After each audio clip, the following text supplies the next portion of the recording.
The Activator process is built on what we know works in learning and development and shifting the thinking behaviors across an entire culture.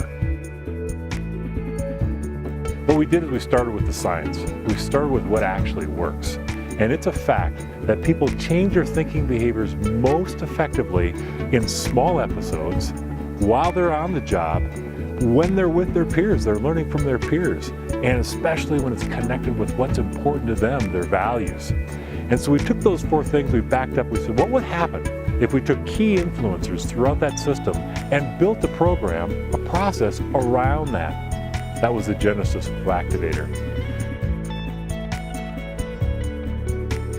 And so this is remarkable if you think about it, because in today's day and age, everyone still thinks that if I'm going to affect the behaviors of others, I've got to get them in the quote-unquote classroom.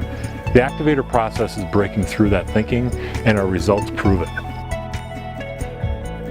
What I'm particularly excited about is the reaction, the response from participants, the activators, to the online learning modules.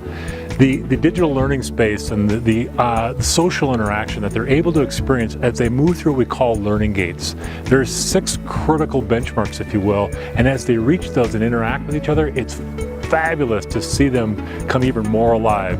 And of course, that drives the sustained learning, the habit forming as they move into the Activator process, deeper into the Activator process.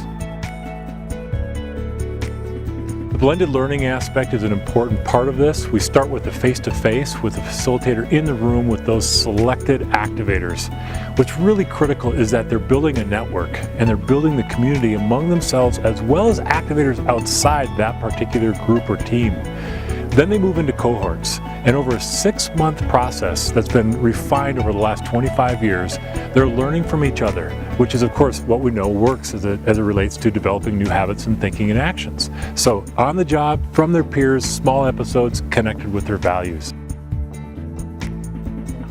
Organizations can finally do what they really want to do, and that's have an engaged, inspired, fulfilled workforce delivering on their one big thing.